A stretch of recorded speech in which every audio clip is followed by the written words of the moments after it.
Got up this morning, I thought I wanted to make another video. I had so much fun doing it last week, so let's make a video. This week I wanted to talk about spring stacking and springs and these spring smashers and what they really are and what they really mean and how we can use them. I think a lot of people are really confused how to use these things. Okay, there are four main things I want to talk about in this video concerning springs. Number one is how a spring actually reacts if you stack two of them on top of each other. Why they are softer in a pair than they are separately. I have a good method to show you that, and I'm going to show you that in a little bit.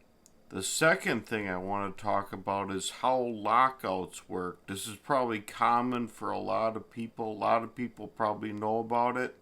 But what I want to do is actually show for the people who don't understand it or don't know about it, we're going to give them an overview on how locking out springs actually works. This is most commonly used on the right front, on the left rear right now.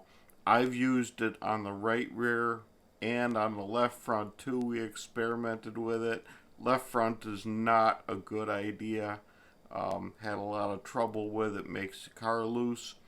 But on the left rear, right front, and right rear, it is a possibility, and a very good possibility.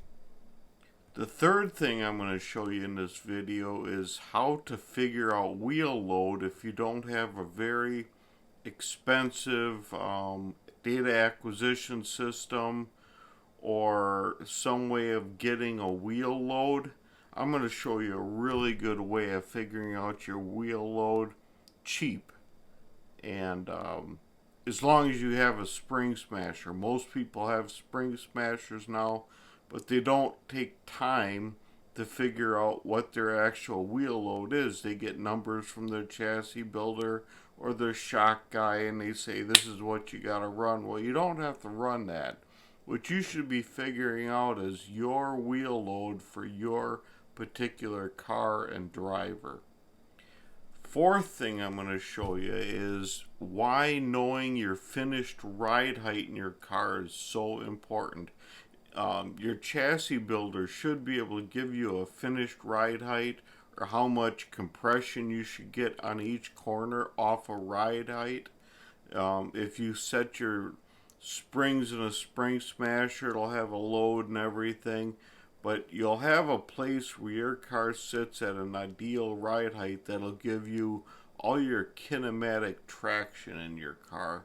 Your bar angles will match, your upper and lower control angles will give you traction, and there is a certain ride height that chassis builders figure out they want their cars to run at. And I'm going to show you a good way of figuring out if your car is too low or your car is too high, and what you need to do to adjust your wheel load to figure that out and get your car running at the proper bar angles. Okay, the best way I can describe it, let's say you have a brick of lead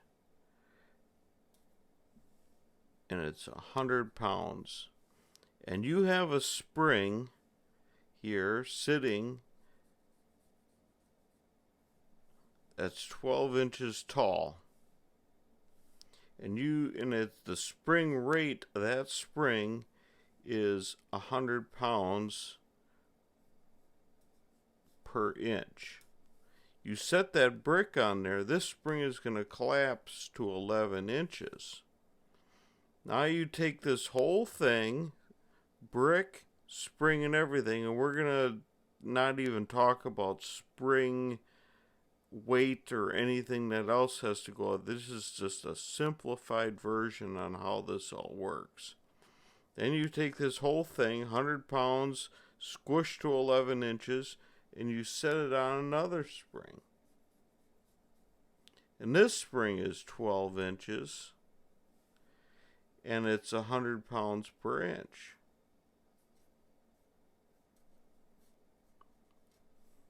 then you have your top spring at 11 inches with the brick on there. And it will squish this spring to 11 inches also, because it's still 100 pounds up here, and you're setting that 100 pounds on your bottom spring, so it'll squish that bottom spring also to 11 inches. What gives us a total free height, or total height now, of 22 inches. Our original free height of our spring, 100 pound per inch spring, would be 24 inches with no weight on it. So we compress this spring 2 inches. And if you compress the spring 2 inches at 100 pounds per inch, or 100 pounds, that's actually 50 pounds per inch. Does that make sense? Now let's talk about stacking springs like you would on your right front. This is pretty basic, but some guys may be a little new to this, so we'll just go over it.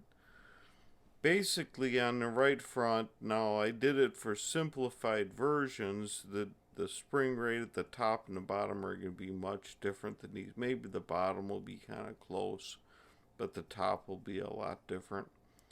If you have two 500 pound per inch springs, your total spring rate is 250 pounds. When that right front and you get a load on there, it's going to compress it at a rate of 250 pounds. This is a lockout ring here. Once this height gets up to here, it's going to take this top spring totally out of the equation, so the shaft going in is only going to actuate the bottom spring once this gets up here. Once it takes this top spring out of the equation, your spring rate overall is no longer 250 pounds per inch. It comes instantly to 500 pounds per inch. So when you're getting your car over, use the advantage of the soft spring to compress this whole setup at a soft spring rate, gets the car on the right front fast, but then for ride control and for traction, you got a big bottom spring, which will act more like a normal spring would. But it gets that car attitude over, and you can drive it around with the car attitude without having a total soft spring up here all the way down. Okay, let's head over to the Spring Smasher. I'll show you some stuff on the Spring Smasher with the right front stack deal and the lockout, and what I think spring smashing is actually all about. There's a little bit of confusion here, but let's go over to Spring Smasher. We'll talk about it. Okay, this is your typical right front setup we have in the machine now. It's a 500 on the bottom, let's say. You got your separator, you have your top spring, you have your lockouts nut here, and you have your adjuster nut up here. When you go in the corner, and let's say this is a soft spring rate, the top spring and the bottom spring, it ends up pretty soft. But now you go in the corner and you compress this thing until this lockout nut touches your separator. It renders this top spring useless. So what your car is going to feel in the middle of the corner is your bottom spring plus whatever bump stop. They have a bump stop in here, and that'll be your overall spring rate as your car sits on the right front. The top spring has nothing to do with it because it's locked out by the lockout ring and the separator ring. Okay, let's look at a right rear on the Spring Smasher once, and I'll tell you why I don't think that those load numbers you're always seeing are the actual loads that are on your right rear. There's a little bit of confusion when I talk to people about this. They think when you press that spring down that number is the number you're going to see on your car, and that's not always the case. These spring smashers act more like a ride height device than they do actually loading the spring. We'll talk about that a little bit more. There's a common misconception on these load smashing machines that the load that you set on here is what the car will see. That is not true. What the car will see on each particular corner depends on how much weight transfer is onto that corner. The only thing that these machines will tell you is how much load is on there at a certain ride height. If you go in harder, your ride height will lower and your load machine will give you more of a load. So let's say the popular Zero car goes in at, let's say, half a G to 8/10 of a G, and he transfers a ton of weight onto the right rear. Maybe he gets his right rear up to like 600 some pounds. And that's where his amount of weight transfer goes onto the right rear because of the G force he's pulling and how much he scotches the car up and all the weight transfer factors. But let's say you get these numbers from your chassis builder and all this is what this guy runs, but then you go in soft and you only go and you're going to get a load rating up to like 500 some pounds. Now, this load machine won't tell you where your right rear is going to be unless you go in the corner the same way that the Zero car does. What you really need to do with these things is you got to have a certain ride height that you want to achieve from your chassis builder, and you have to be measuring that ride height or measuring the dynamic load on that right rear to get a good idea on where you need to be. Basically, all you need is a ride height, and you can back figure it with, you just put if you get a dynamic ride height, let's say you start out statically at 20 inches, and you go in the corner and your spring compresses 3 inches, you're going to be down to 17 inches of dynamic ride height. Well, then you take your right rear spring out and you put it in this spring smasher and you load it at 17 inches, and that's going to give you your dynamic load that your car is going to see in the corner. This is only a ride height machine. Ride height and wheel load at a certain distance. It's nothing magic. You just got to know your distances, and you can always figure your ride height and your smash numbers from that. Basically, to figure out your ride height using a simple method that's really cheap is I ordered them from All-Star. And what it is you want to take your ride height as your car is racing. You can measure the center to center on your shock bolts at ride height, and then you get these ride height gauges that'll go in your car from All-Star, or you can make them yourself. I've made them, I've gotten them from All-Star, either way, and it'll actually come off the bolt on the bottom. And then it'll be something on the shock body, and as you race your car, you'll have 2 little washers on there, similar to what's on your shocks. And as you race your car around, it'll get to where those 2 little indicators, or that single indicator on there, gives you a finished compression. There's a little bit of room for error here. Your driver is going to have to run consistent laps without hitting a lot of big holes. It'll give you a pretty close average on where your car should be. Once you figure out where your car is actually racing at, you can take that spring off of your car, put it in your spring smasher, and take it down to that level where your car is racing at. Look at the wheel load thing on that, and that's your wheel load that the car is actually feeling after weight transfer and everything that's going on in your car. That is your finished wheel load. Somebody that gives you, your chassis builder may give you a wheel load to put on the right rear. It's 900 pounds, that's so much compression.